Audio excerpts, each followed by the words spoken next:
할렐루야. 우리 계속 느헤미야 말씀 보고 있죠. 지난주까지는 우리가 느헤미야 말씀을 통해서 무너진 성벽을 재건하라 라는 제목으로 말씀을 살펴봐왔습니다. 그저 하나님의 은혜 밖에는 설명이 안 되죠. 그저 모든 게 하나님의 은혜로 바벨론 그 힘든 포로 생활에서 다시금 이 고향 땅 예루살렘에 3번에 걸쳐서 돌아오게 된 유다의 백성들이 이전 모든 것들이 다 무너져 버린 상태에서 이제는 무엇이든 성전이든 성벽이든 처음부터 3가지 중심으로 지어나가고 있죠. 하나님 중심, 말씀 중심, 공동체 중심, 교회 중심으로 이렇게 하나씩 세워나가는 모습들을 지금 보고 있습니다. 그 중에서도 마지막에 3번째 귀환에서 느헤미야라고 하는 이 믿음의 리더를 통해서 무너진 예루살렘의 성벽을 재건해 나가면서는요, 결국 우리가 제대로 세워나가야 될 부분이란 실제 우리의 삶의 터전의 바운더리에까지도 우리 예배자의 삶이, 믿는 자의 삶이 그대로 이어지고 확장되어서 뭐 여기 안에서만 우리가 예배자 아니라 안에서도 밖에서도 언제 어디서나 내 삶의 모든 것들이 오직 하나님 중심으로 돌아가는 하나님의 도성, 바로 하나님의 나라를 회복해 나아가는 것이다. 그렇게 무너진 성벽을 재건해 나가는 것이다 라는 것을 지금 우리가 계속 살펴보고 있습니다. 지난주 말씀에서는 이제 느헤미야와 유다 백성들이 끝내 이 무너진 예루살렘 성벽을 52일이라고 하는 굉장히 짧은 기간 동안에 완공을 다 하게 되었지요.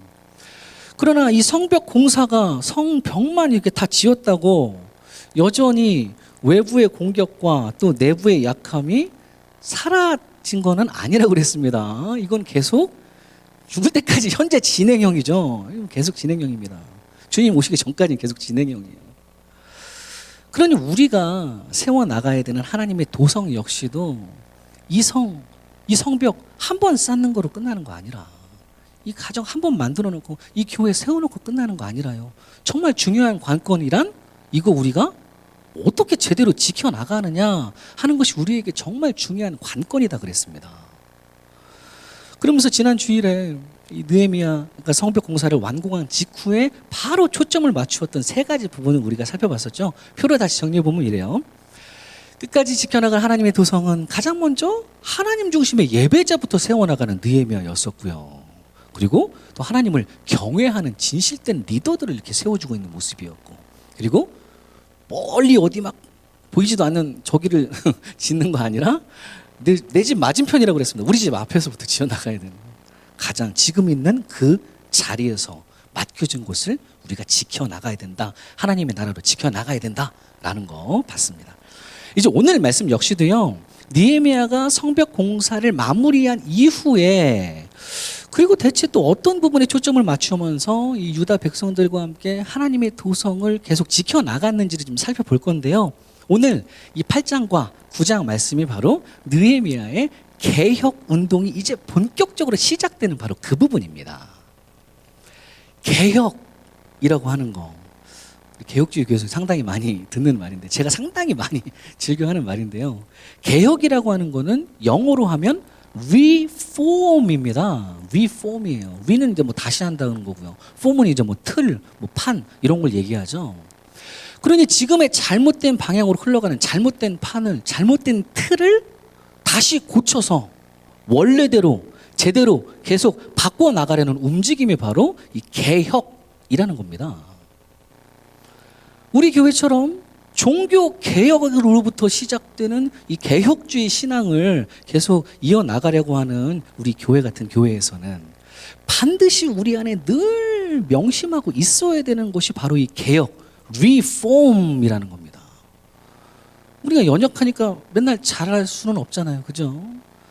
잘한다고 그래도 한 번씩 계속 돌아봐야 되는, 우리가 잘 가고 있는지, reform이 되고 있는지 봐야 되는 거죠.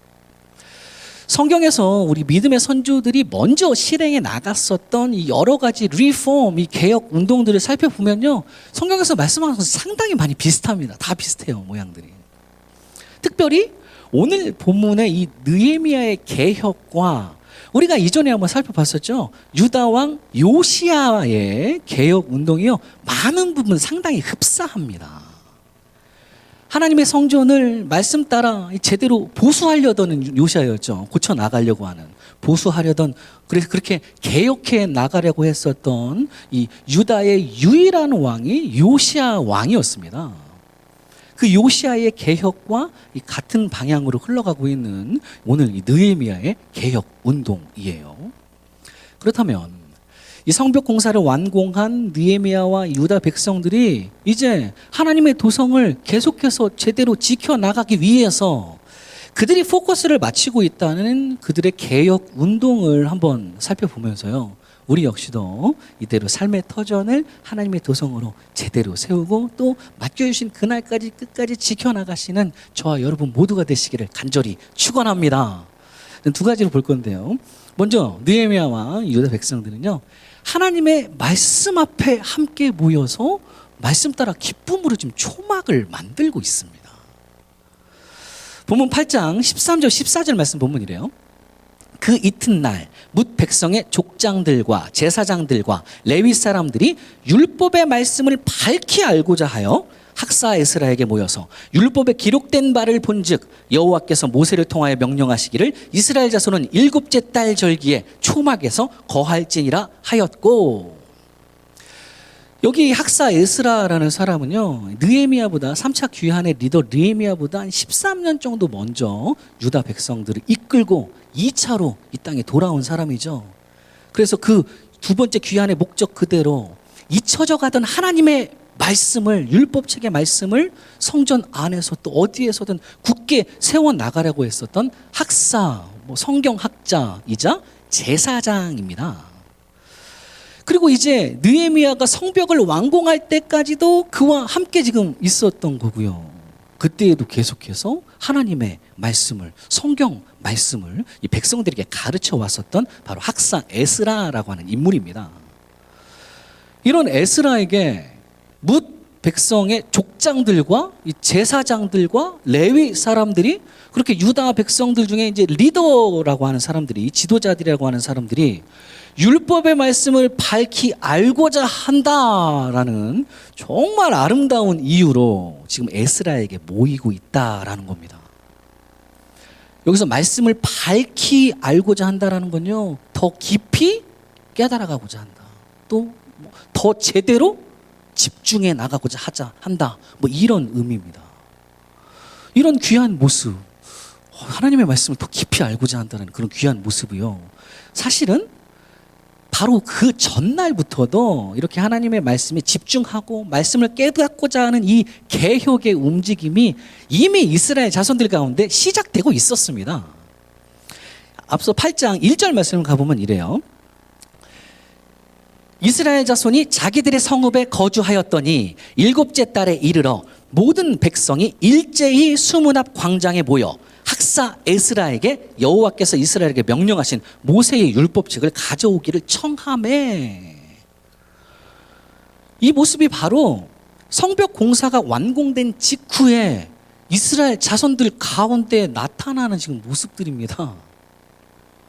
여기 모든 백성이 일제히 모였다라고 우리말로는 번역을 하고 있는데요, 이 일제히라는 단어는 사실 이 히브리어를 직역하면 모든 사람이 한 사람처럼 모였다라는 뜻입니다. 수많은 이스라엘 백성들이 분명 움직이고 있을 텐데 보이기에는 마치 한 사람처럼 보였다는 얘기입니다. 이 말은 뭡니까? 꼭 한 사람이 움직이는 것처럼 그렇게 하나의 마음으로, 한 뜻대로, 동일한 마음으로 지금 그렇게 한 자리에 모여서요, 학사 에스라에게 하나님의 율법책을 가져오기를 지금 부탁드리고 있는 이 당시 모든 백성들의 너무나도 귀하고 아름다운 이 모습이죠. 그리고는 에스라가 율법책을 이제 가지고 와서는요, 이런 일이 바로 일어납니다. 5절 6절 이후 5절 6절 말씀 보면요, 에스라가 모든 백성 위에 서서 그들 목전에 책을 펴니, 하나님의 말씀책을 펼 때에 모든 백성이 일어서니라. 에스라가 위대하신 하나님 여호와를 송축하며 모든 백성이 손을 들고 아멘 아멘 하고 응답하고 몸을 굽혀 얼굴을 땅에 대고 여호와께 경배하니라. 위대하신 책, 하나님의 말씀 앞에 가만히 앉아 있을 수가 없는 거예요. 가만히 앉아 있을 수가 없어가지고 모든 백성들이 또 한 마음으로 죄다 함께 일어나고요. 또 리더 에스라가 먼저 말씀을 펴며 하나님을 송축하니까요. 또 모든 백성들이 일제히 손을 들고 아멘, 아멘, 믿습니다 라는 말씀에 대한 화답, 응답이 바로 있고요. 그리고는 역시 또 모든 백성들이 한 마음으로 하나님의 그 말씀 앞에 몸을 굽혀 얼굴을 땅에 대고 이제 여호와께 경배드리고 있는, 예배드리고 있는, 그야말로 너무나도 아름다운 거의 천상의 모습과 비슷한 모습이 오늘 그려지고 있습니다. 그리고 나서 그 이튿날에 아까 읽었었던 13절 14절 말씀이 이어지는 거예요. 13절 14절 다시 보면 그 이튿날 뭇 백성의 족장들과 제사장들과 레위 사람들이 율법의 말씀을 밝히 알고자 하여 학사 에스라에게 모여서 율법에 기록된 바를 본즉 여호와께서 모세를 통하여 명령하시기를 이스라엘 자손은 일곱째 달 절기에 초막에서 거할지니라 하였고, 성벽 공사는 이미 마무리가 되었지만 그러나 이거는 그저 한번 딱 세워놓고 끝나는 공사가 아니라고 그랬어요. 아니기 때문에 끝까지 맡겨주신 도성, 이거를 하나님의 나라로 제대로 지켜나가야 하기 때문에 그 방법을 찾기 위해서 지금 모인 거죠. 어떻게 해야 될까? 모든 백성들이 그렇게 일제히 한 마음으로 하나님의 말씀이라는 우리 삶의 유일한 해결책으로 그걸 지금 구심점으로 삼아서 함께 모여서 예배드리고 있고요. 또 그들의 지도자들 역시도 그 무엇보다도 하나님의 말씀부터 제대로 밝히 알고자 하여 그 말씀에 더욱더 집중하고자 하여 학사 에스라에게 모여서 궁극적으로는 하나님의 말씀 앞에 모인 거죠. 이 말씀 앞에 모여서 지금 잠잠하게 그 말씀에 귀를 기울이고 있다라는 사실입니다. 꼭 전에 우리가 살펴봤었던 이 요시야의 개혁이 시작될 때에도 딱 이랬습니다. 오늘과 똑같이요. 하나님의 말씀 앞에 왕도 백성도 다 함께 한 마음으로 모이고 있었죠. 오랫동안 성전 어딘가에 방치되어 있다가 300년 만에 발견된 하나님의 율법책을 향해서 요시야 왕이 먼저 하나님의 성전으로 올라갈 때 바로 그때에도 모든 백성들이 그야말로 남녀노소를 막론하고 전부 다 하나님의 성전에 말씀 앞에 일제히 한 마음으로 모여서 왕이 직접 읽어주는 하나님의 말씀을 경청하고 결국에는 하나님과의 언약을 다시금 제대로 세워나갔었던 요시야 때의 개혁 운동이었습니다. 그게 시작이었어요. 전에 요시야도 딱 그랬고 오늘 에스라 느헤미야도 마찬가지고요. 또 그 어떤 개혁이 되었든 다 마찬가지입니다. 훗날에 있었던 루터와 칼빈의 종교개혁에서도 믿는 자들의 개혁은요, 그리스도인들의 개혁이란 일단은 뭐로 시작되는 거라는 거예요? 뭘로 시작해야 됩니까? 날이면 날마다 제가 강조해도 절대 지나치지 않는 불조심보다 더 중요한 하나님의 말씀, 요거밖에는 없다는 얘기입니다. 뭘로 우리를 바꿀 건데요? 뭘로 우리를 돌아봅니까? 하나님의 말씀, 이 성경 말씀이라는 우리 삶의 제일 중요한 이 말씀이 구심점이 되어서 모이기 시작하는 겁니다. 이거 외에는 해결책이 있나요? 여러분 저한테 알려주세요. 해결책 있으면. 전 당최 모르겠습니다. 이거밖에는 해결책이 없기에 이거를 구심점으로 삼아 말씀 앞에 모든 성도들이 한 마음으로 마치 한 사람이 모이듯이 한 마음으로 모이고 이 말씀 앞에 우리 모두가 납작 엎드러지는 것으로 모든 개혁이 시작된다라는 말씀입니다. 그리고는요, 바로 이 성경 말씀 안에서 이제 뭐라고 말씀하시는지, 우리는 이제는 대체 어떻게 살아가야 하는지, 맡겨주신 하나님의 나라를 과연 어떻게 제대로 유지해 나갈 수고 이어나갈 수가 있는지를, 그렇게 우리의 삶의 방향성을 이 말씀 안에서 발견하면서 점점 찾아가게 된다라는 사실입니다. 저기 14절 말씀에서도 당시 유다의 지도자들 역시도 말씀이 짚어주시는 대로 그때가 딱 이제 일곱째 달이었거든요. 일곱째 달에 그들 안에 잊혀져 갔었던, 우리가 뭘 해야 될까 당장, 딱 일곱째 달에 초막절이라는 잊혀져 갔던 절기를 다시 지켜나가는 것으로 삶의 방향성을 이제 제대로 잡아가기 시작합니다. 그러면서 끝내 모든 회중들까지도 다 초막을 짓고 말씀 따라 이제 초막절을 지켜나가게 되는 거죠. 17절 말씀 보면 이렇습니다.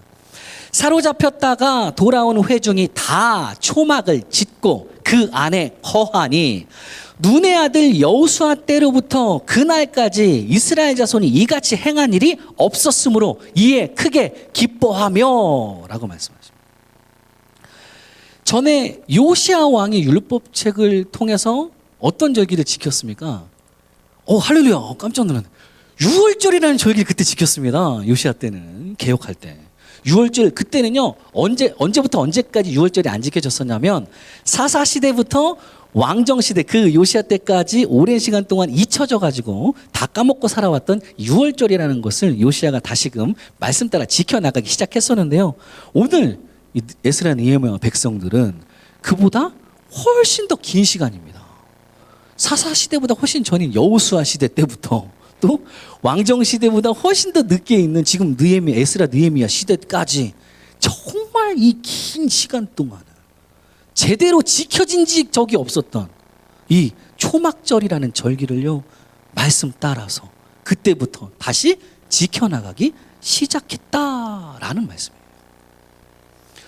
초막절이라는 건요, 애굽의 노예로, 세상의 노예로 살아가던 이스라엘을 우리 하나님 아버지께서 그야말로 전적인 은혜로 그 주의 자녀들을 주권적인 역사심으로 끄집어내 구원해 주시고, 뿐만 아니라 그냥 끄집어내고 너네 알아서 살아라고 광야에 풀어주신 거 아니죠.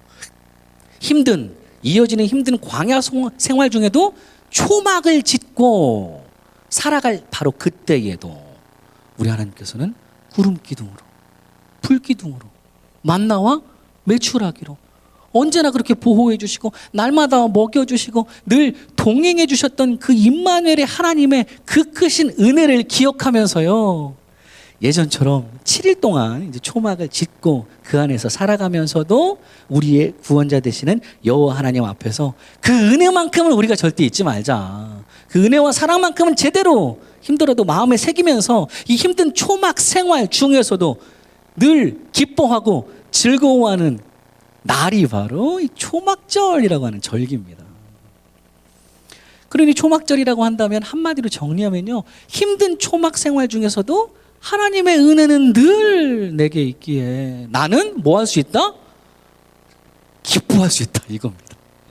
정리해보면 이렇게 얘기할 수 있어요. 한마디 정리하면 초막절, 힘든 초막 생활 중에서도 하나님의 은혜가 늘 있기에 나는 기쁘다, 이거예요. 초막절의 키워드는 세 가지입니다. 저 세 가지 기억하세요. 초막 생활, 힘든 초막 생활, 그러나 하나님의 은혜, 그래서 기쁘다, 이겁니다.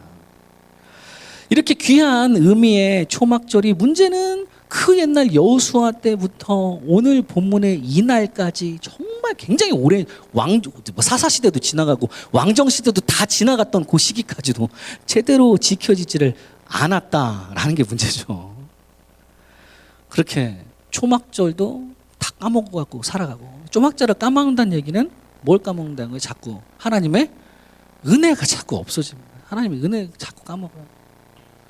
하나님의 은혜 자꾸 까먹다 보니까 힘든 생활 중에 기쁘기는커녕 짜증나 불평과 불만이 계속해서 커져만 왔었던 그런 이스라엘 백성들이었는데, 그러다가 이제 사로잡혔다가 다시 돌아온 이 회중들이 무너진 이 성벽 공사를 마치면서요, 아까 살펴봤듯이 하나님의 말씀 앞에 꼭 한 사람이 모이듯 모든 사람들이 일제히 하나의 마음으로 모이고, 또 그 말씀에서 말씀해 주시는 그대로를 따라서 초막절을 지켜나가며 그리 말씀으로 하나님의 은혜를 다시금 제대로 묵상하고 내 마음에 새겨 나가다 보니까 이제는 이 초라하고 힘든 초막 생활 중이라 하더라도 그리 하나님의 도성을 지켜나갈 때 이런저런 힘들고 어려운 일들 한 방에 끝나는 거 아니라고 그랬습니다. 계속 이어지는, 날이면 날마다 여기저기에서 빵빵 터지고, 막 자식이 빵 터치고, 저기서 빵 터치고,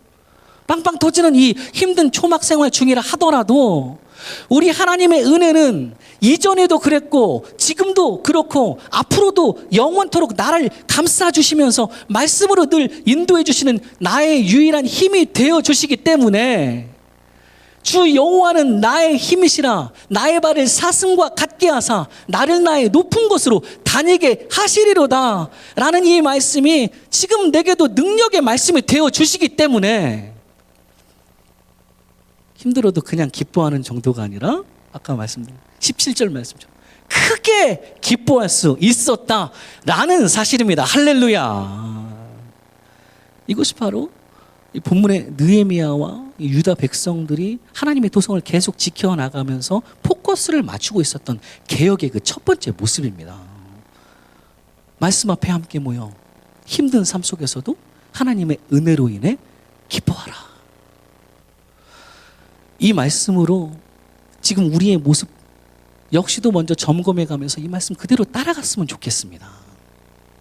맡겨주신 하나님의 도성을 우리 가정 안에 우리 교회 안에 제대로 세워나가야 하는 우리들에게 있어서 과연 현재 우리가 우리 가정이 우리 교회가 함께 모이고 있다는 그 해결책은 무엇인지 우리가 모이고 있는 그 구심점은 대체 어떤 것인지 정말 성경 말씀 앞에 우리가 일제히 한 사람이 움직이듯이 한 마음으로 하나님의 하나의 뜻으로 함께 모여서 이 말씀에 우리 집중하고 있는지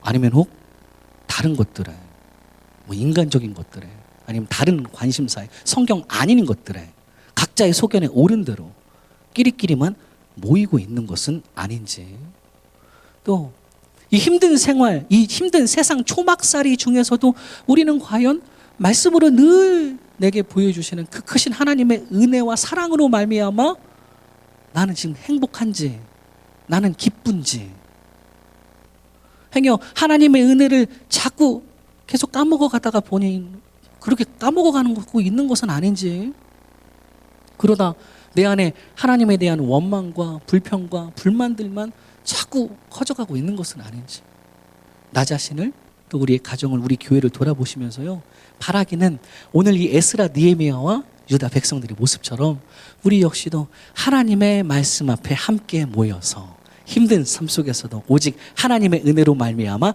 기뻐하는 그런 믿음의 개혁자들이 저와 여러분 모두가 되시기를 간절히 축원합니다. 첫 번째 것이고요. 한 가지만 더 살펴보면 이 본문의 느헤미야 유다 백성들은요 모든 거짓된 이방과 절교하면서 나의 죄를 자복하고 있다라는 사실입니다.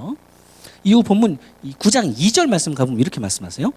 모든 이방 사람들과 절교하고 서서 자기의 죄와 조상들의 허물을 자복하고 여기서는 먼저 이제 모든 이방 사람들과 절교하고 있다라는 유다 백성들의 개혁이 나타나죠.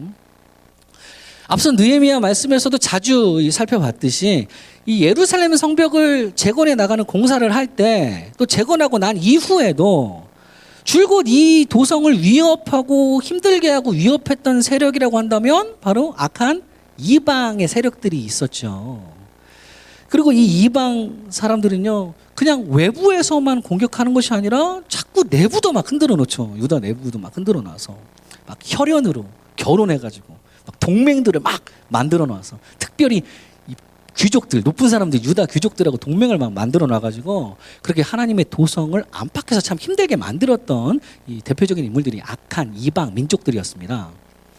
그 중에서도 특별히 우리가 자주 봤었던 도비아라고 하는 사람이 있죠. 도비아라는 암몬 사람이 그 중에서도 이제 대표격으로 느헤미야를 힘들게 만들었었던 이방 사람입니다. 이 도비아라고 하는 인물이 당시 유다 내부에 얼마만큼 악한 영향력을 끼쳤냐 하면요. 나중에 이제 13장 거기 끝자락에 가서 보면 하나님의 성전 안에 이 도비아를 위해서 방까지 하나 있었다. 하나님의 성전 안에 도비아를 위한 방이 하나 있었다라는 기록이 나옵니다. 13장 4절 5절 말씀 본문이래요. 이전에 우리 하나님의 전에 방을 맡은 제사장 엘리야십이 도비아와 연락이 있었으므로 도비아를 위하여 한 큰 방을 만들었으니 그 방은 원래 소재물과 유향과 그릇과 또 레위 사람들과 노래하는 자들과 문지기들에게 11조로 주는 곡물과 새 포도주와 기름과 또 제사장들에게 주는 거제물을 두는 곳이라. 말도 안 되는 사건이 발생했습니다. 말도 안 되는 사건이 세상에. 하나님의 성전에, 그것도 하나님의 성전의 방들을 관리한다는, 그것도 제사장이라는 인간이, 엘리야십이라는 사람이 도비아와 연락이 있었다 그러죠. 연락이 있었다는 클로스라운, 굉장히 친했다는 얘기입니다. 친분이 두터웠으므로, 가까웠으므로. 원래는 성전의 재물들과 또 성전에 속한 자들에게 주는 11조를 관리해두고 보관해두는 방을, 그것도 작은 방도 아니고 큰 방을 도비아를 위해서 하나님의 성전 안에다가 만들어 버렸다라는 말씀입니다. 근데 도비아가 암몬 사람이니까 뭐 예루살렘을 방문할 때마다 분명 이 성전에 있는 뭐 자기 큰 방을 마치 뭐 별장처럼 그냥 이용하고 살아갔겠죠. 나중에 느헤미야가 이 사실을 알고서는요, 이어서는 화가 잔뜩 나가지고 이 도비아의 세간들을 그냥 밖에다 다 내던져 버리고 다시금 그 방을 이제 정화시키는, 성전 정화 작업 같이 정화시키는 작업을 하기는 합니다. 이렇게 거룩하신 하나님의 성전에까지도 슬금슬금 기어 들어오고 있는 이 이방의 악한 세력들이죠. 그래서 느헤미야는 이런 이방 사람들과의 어떤 관계에 있어서도 굉장히 단호하게 얘기를 합니다. 느헤미야의 경우에는 굉장히 민감하게 반응하면서요, 심지어는 이 이방 민족과 혼인을 맺으려고 하는 유다 사람들에게 느헤미야가 직접 이렇게까지 합니다. 13장 25절 말씀 가면 이렇게 얘기해요. 느헤미야가 얘기합니다. 내가 그들을 책망하고 저주하여 그들 중 몇 사람을 때리고 그들의 머리털을 뽑고 이르되 너희는 너희 딸들을 그들의 아들들에게 주지 말고 너희 아들들이나 너희를 위하여 그들의 딸을 데려오지 아니하겠다고 하나님을 가리켜 맹세하라 하고. 상당히 살벌한 장면이 우리 느헤미야가 화가 엄청 났습니다. 지금 엄청 이방인하고 혼인을 하려고 하는 유다 백성들을 책망하고 저주한다는 건 욕하는 겁니다. 욕하는 걸로도 끝나지 않고 저주로도 끝나지 않고 몇 사람은 실제 때렸습니다. 때렸어요. 꿀밤 정도는 아니었을 것 같아요. 분명 진짜 때렸겠죠. 그리고 심지어는 상상하기도 힘든데요. 저로서는 머리털을 그냥, 이 머리털 뽑는 거는 예나 지금이나 어디 머리 끄들른다 그러나요? 느헤미야가 했습니다. 느헤미야가 성경에도 머리 끄들렀어요. 이런 굉장히 폭력적인 모습까지 느헤미야가 보여주고 있습니다. 저는 머리털이 얼마 없으니까 느헤미야한테 잘못 걸리면 큰일 나는데요. 절대 잘못 걸리면 안 되는데. 아무튼 이렇게 이방 민족과의 이 어떤 관계를 맺는 것까지 굉장히 아주 엄격하게 지금 제한을 하고 있는 그들의 리더 느헤미야라고 하는 인물입니다. 그러면서 이어지는 이 13장 26절과 27절 말씀에 가보면요, 왜 이렇게까지 느헤미야가 이방 민족에 대해서 민감하게 반응을 하는지 전에 있었던 이스라엘의 역사를 한번 끄집어내면서 느헤미야가 이렇게 얘기합니다. 또 이르기를 옛적에 이스라엘 왕 솔로몬이 이 일로 범죄하지 아니하였느냐. 그는 많은 나라 중에 비길 왕이 없이 하나님의 사랑을 입은 자라. 하나님이 그를 왕으로 삼아 온 이스라엘을 다스리게 하셨으나 이방 여인이 그를 범죄하게 하였나니 너희가 이방 여인을 아내로 맞아 이 모든 큰 악을 행하여 우리 하나님께 범죄하는 것을 우리가 어찌 용납하겠느냐라는 얘기를 합니다. 이제 우리가 봤었죠. 이 모습도 노년의 솔로몬 왕이 딱 그 대표적인 예였습니다.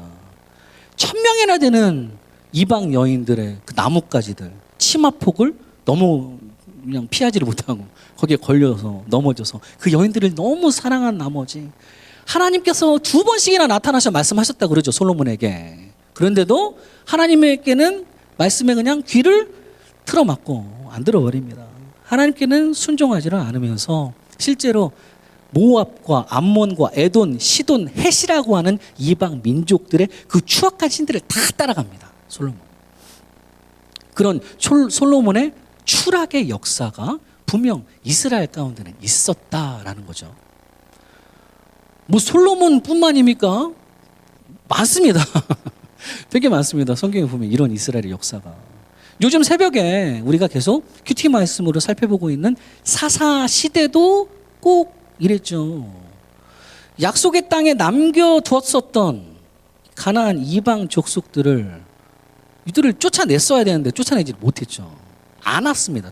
나중에 강성한 후에도 쫓아내지 않고 이들을 노역을 시켰다라는 표현이 나와요. 일시켰지? 그냥 같이 살았지? 쫓아내지는 않습니다. 그러다가 끝내는 그게 이스라엘 안에 옆구리에 가시가 되었다 그러고요. 올무가 되어서 걸려 넘어지고 말아서 다른 바알들을 섬기게 되었던 그 사사시대의 역사가 또 있었죠. 그렇기 때문에 오늘 느헤미야는요, 이 모든 이방 사람들과의 관계를 아주 그냥 과감하게 다 그냥 끊어버리고, 그렇게 유다 백성들 안에 행여 받을지도 모르는 외부의 그 악한 영향력에 대해서 굉장히 철저하게 지금 민감하게 차단하고자 지금 애쓰고 있다라는 거죠, 느헤미야가. 그런데 여기서 우리가 지금 주목해야 될 부분은요, 이 이방이라는 것이 그저 문자적으로 이방 민족 자체를 의미하는 것만은 절대 아니라는 겁니다. 2절 말씀 다시 보면 이래요. 모든 이방 사람들과 절교하며 서서라고 얘기를 하죠. 이 이방이라는 단어 자체는요, 이건 나카르라고 하는 건데, 이거는 거짓되다, 뭐 꾸며지다, 또 진짜가 아니다, 뭐 이런 뜻의 의미입니다. 그리고 절교하다라는 건요, 그 원래 의미는 사실 구별하다라는 거예요. 구별하다. 그러니 이 모든 이방 사람들과 절교하다라는 말씀은요, 1차적으로는 물론 모든 이방 사람들과의 당시 통혼을 막아서 외부로부터 유입되는 그 죄악을 막는다라는 의미이지만, 그러나 보다 궁극적으로 이 말씀의 의미는요, 이방으로 대변되는 그 모든 세상의 거짓된 죄악들을 구별하다라는 의미입니다. 실제 성경 전체적으로 봤을 때도요, 그저 문자적으로 이방이라고 그래서, 이방 민족이라고 해서 이 이방인들 모두를 전부 다 우리 하나님께서 그냥 다 카트해 버리시고 이방은 다 악이다라고 단정 지으시지는 절대 않으십니다. 뭘 보면 우리가 잘할 수 있습니까? 예수님의 족보 한번 들여다보세요. 예수님의 족보 들여다보면 너무 잘할 수 있죠. 라합이라고 하는 가나안 여리고 족속이 이방 여인이 예수님의 족보 안에 계시고요. 또 우리가 예전에 살펴봤었던 모함 여인 루시라는 이방 여인도 분명 예수님의 족보 안에 들어 있습니다. 그리고 이방이 문제가 아니란 얘기예요. 그러니 우리가 궁극적으로 끊어 나가야 될 그 외부의 적이라는 것은요, 세상의 그 모든 거짓된 죄악들을 우리가 철저하게 구별하고 이걸 분리해 나가야 된다라는 말씀이죠. 그리고 외부의 적들만 막으면 될까요? 외부로 유입되는 뭔가 세상의 거짓된 죄악만 막으면 됩니까?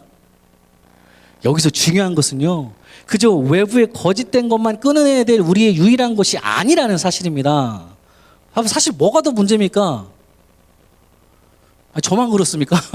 뭐가 더 문제예요? 우리가 더 문제입니다, 사실은.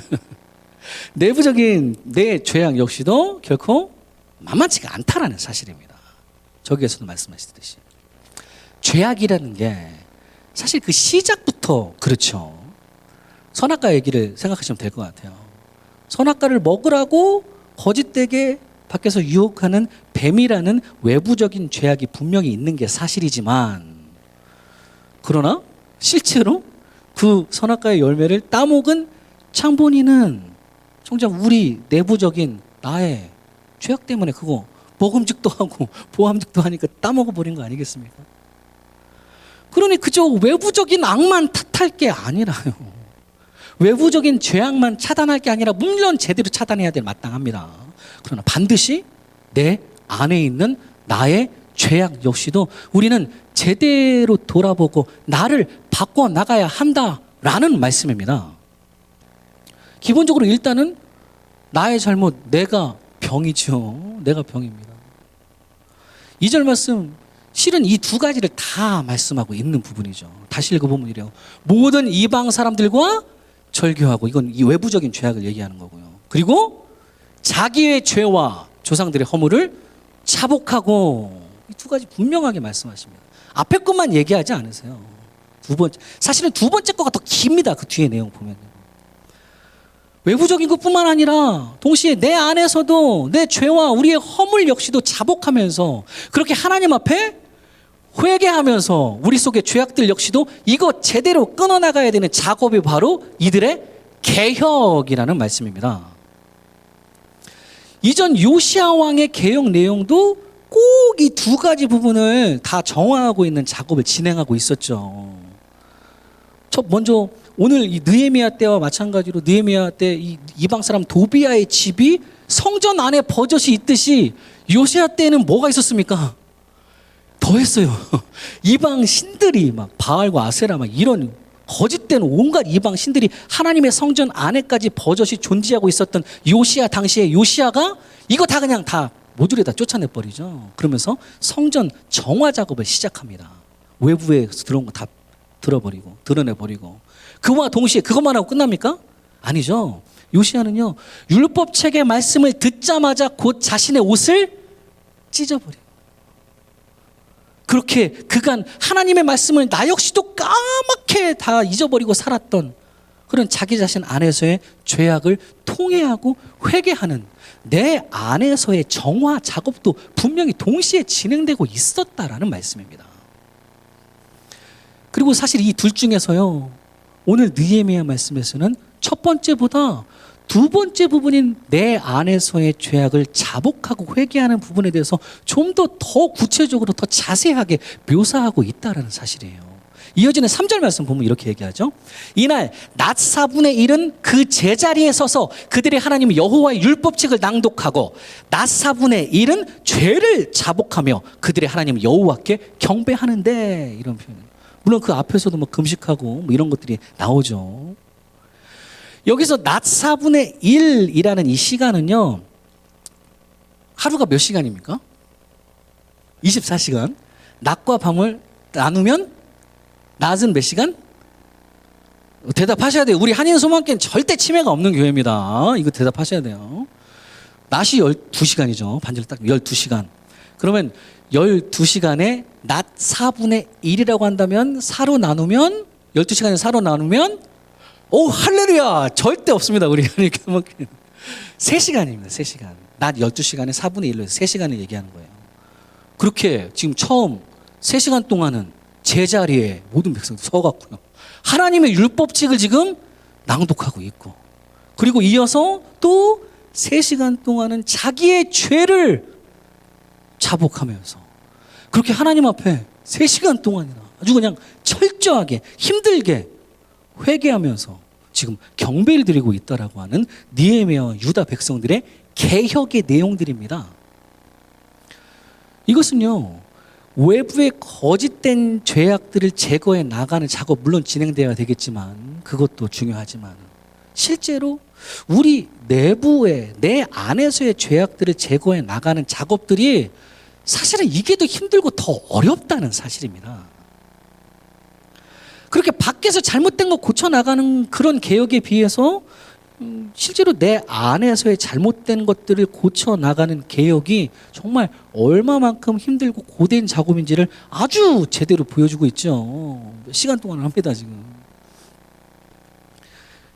분명 이게 결코 쉽지 않은 개혁의 작업임에 틀림이 없지만 그러나 3절 말씀처럼 저들 역시 먼저 하나님의 율법책 앞에 서서 오랜 동안 낭독하면서 그리 하나님의 말씀을 깊이 묵상해 나가면서 이 말씀이라는 거울에 비추어서 나의 죄를 철저하게 자복해 나갔듯이 우리 역시도 마치 내 얼굴의 상태를 들여다보는 거울처럼 내 신앙의 상태를 들여다볼 수 있는 거울은 뭡니까? 오늘 뭐 아무리 강조해도 지나치지 않는 성경 말씀 보면은 주님 죄 잘 참으셨습니다 이게 나와야 되는 거죠. 이걸 보고 아이 저 인간 저렇게 하면 안 되는데 이게 나오면 안 된다고 그랬습니다. 이건 항상 내 거울이에요. 내 거울. 우리의 거울은 될 수 있어요. 내 거울 우리의 거울. 남의 거울 삼지 마시고요.